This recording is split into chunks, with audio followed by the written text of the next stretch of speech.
Hello, MessyNessy here.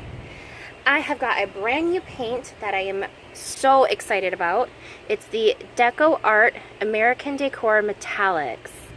I saw it in Michael's and got very excited. I haven't really used that much metallic paint, and the few I've tried I don't think are maybe the most potent metallics out there.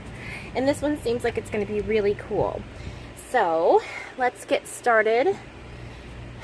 We have had one successful tree ring pour, and I would like to continue that. So we're going to try to do a tree ring pour once more today. We'll see what happens. Some of the paints I consistently use were not on sale, and now that I'm painting a lot more than I was, had to kind of mix some brands a little bit. So anything that you see me using that says home mix on it, it's pretty much going to be Artist Loft Flow acrylics and or the regular Artist Loft tubes and or the Master's Touch and or the Liquitex Basics. Basically any of the normal tube paints that go on sale between Michael's and Hobby Lobby. Those are the ones I generally use, but I don't want to invest in 8,000 of these squeezy bottles to have things pre-done, ready to go. So we had to do just a little mixing here and there for your basic colors. There are some colors that I don't want to mix up. For example, the Ocean Green by Master's Touch is just an absolutely gorgeous color, and I don't want to mix that with any other colors. But if I'm low on yellow and I have a yellow from another brand, I don't think it's going to be that big of an issue if I mix them a little bit, and then just let you guys know that it could be several things in that bottle to make that particular yellow. But when you're a crafter, sometimes when you got a little tiny budget to work with, you got to make those sacrifices. Okay, this is the, oh wow, okay, that, oh gosh, that is pretty. Just pouring it in there is pretty, my word. Okay, let's just do a touch of black. Now I know that the pigment in the white is a little heavier than most of the other colors, so that's why I put it on the bottom, because it will be one of the last ones to come out, if I'm thinking about this correctly. And then it can kind of shoot to the bottom some to create depth. At least that's what I think will happen. I'm used to doing the dirty pours. Piling colors in a cup, flip them out, and you get a really cool painting. Like, don't get me wrong. But there's so many different techniques you can use now that people have come up with that I'm like really excited about learning them. Alright, let's put a little bit more of this in there. Oh, I really hope that this one shows up really well. Alright, let's end with a little bit of white on the top. Okay. Now, we've got some real fun colors in there. And I think one of the issues I've been having is I'm holding the cup too close to the canvas. So we're going to start low, bring it up,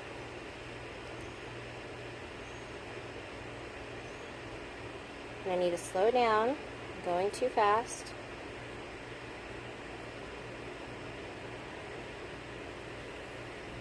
Need to slow it down. Alright, wiggle into little circles. Oh, I did the thing where I traveled again. Oh, okay. There's the inside of the cup. There's a little bit left in there. See, I started here, but then I ended up over here. I traveled again. Alright. Let's tilt. There's absolutely no silicone in any of these paints. My mixing medium is Floetrol in all of my bottles.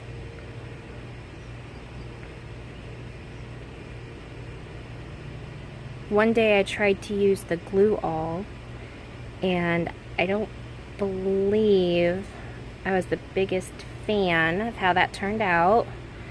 But I do still have a pretty large bottle of it, so I'm thinking about trying it again just to see what happens. Maybe I did it wrong. That is always an option. Nobody is perfect. Alright, so when you do tree ring pours, you want to try and keep the circles there without letting too much shift off the edges. You guys, seriously, that copper color is gorgeous. Now, I did notice when I was in Hobby Lobby a few days ago that my local one, they have a ton of colors in that brand, like in that style of like bright metallic paint. And so I'm debating on how this one turns out. I might go invest in a few more of those. They're like 10 bucks a piece. You can use your little coupon. Okay, oh, that looks really cool. Okay, let's see, what can we do? Let's try not to mess it up. That is the goal, right? Try and connect the edges.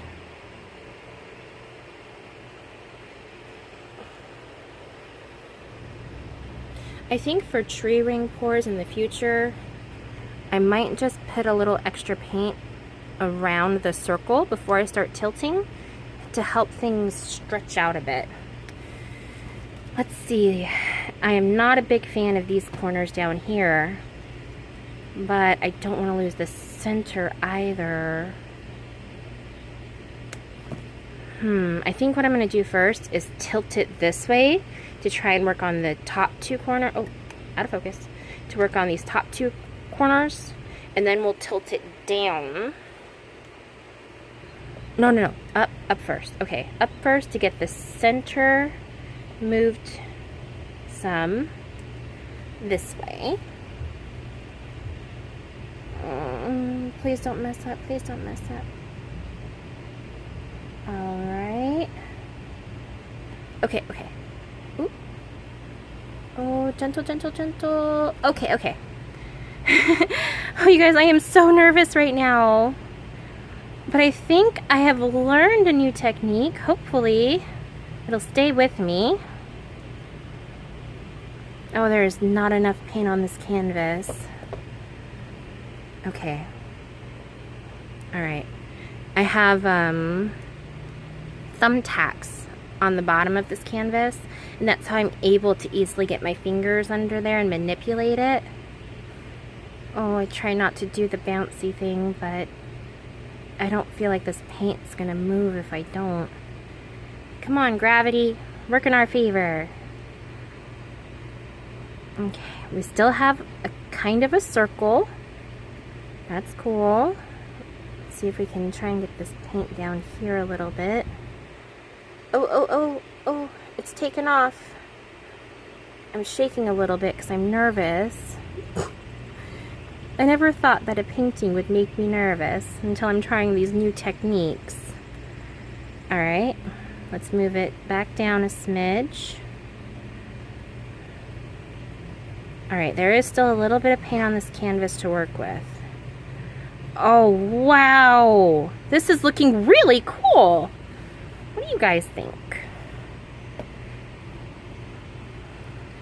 definitely a lot better than I used to do trying to do these tree ring pours, that's for sure. But practice makes better.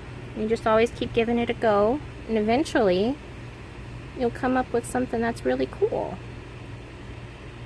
Art's always just an experiment. It's just about having some fun. Alright, so the paint is finally coming down. Stretching out the lines on the other side a little. Okay, we're almost to that bottom corner. Can you see that, guys? I should have put just a little bit more paint in the cup, I think. Alright. Oh, I think we finally rounded the corner. Alrighty. Alright. We've got all the corners rounded except for this top one. And now I'm going to take the paint and take it backwards.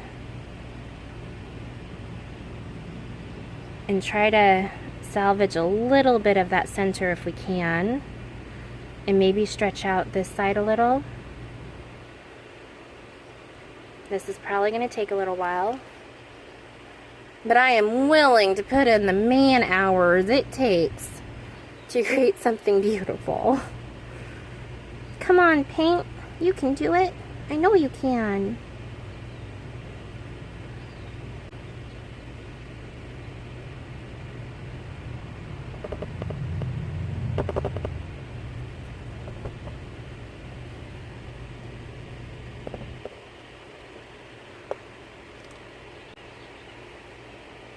We made it! Oh my gosh! Okay, let's see what we've got going on here. I see some cells forming here. That's when the paint underneath pops to the top. And you can see little rings of color. The paint was nice and thick in my bottles, so there's not any lacing happening on these ones right now. That's when the color sits on top of the paint and breaks apart and it looks like webbing almost. Oh my word, that copper is gorgeous. And I feel like it is the color that's trying to pop up through the rings. Alright, let's let this sit here for a little while and I'll come back after I clean up.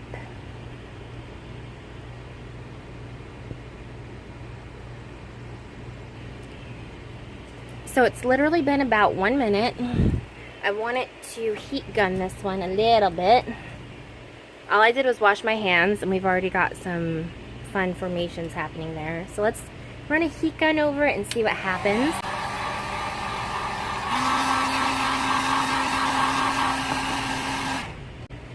I feel like this corner is going to get a lot of fun happening. I have a feeling that underneath this blue and black that there's some copper that's just trying to like pop up. I wonder if the copper paints this, like it's lighter than the blue and the black. I wonder if they're heavier because those ones will want to sink when the copper tries to come up.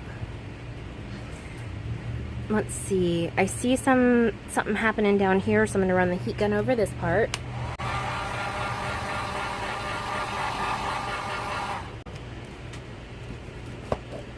Alright, I'm going to pause it for a little while and we'll let this sit and see what happens and then I'll come back in for a close-up. Alright guys, it's been a few minutes. I'm going to pause, bring you in for the close-up, and I think that this copper paint is a winner, but let's check it out together. Alrighty. Bottom left hand corner, over to the right. Look at those stripes, guys. I am finally getting how to do this. And the whole time it was just lifting my cup up a little higher. My word. Look how beautiful that copper runs through those colors. Oh, that is gorgeous. I like that corner. I like how it's popping up and disrupting the stripes a little bit. Disrupting the stripes a little bit. That's cool. I like it. And there's the center. Well, the center kind of got pushed off the canvas a little bit. But at the end of the day, we ended up with a cool painting. Don't forget to like, subscribe, and share. Comment, and I've been commenting back on every single one of them. Thank you guys, and we'll see you next time.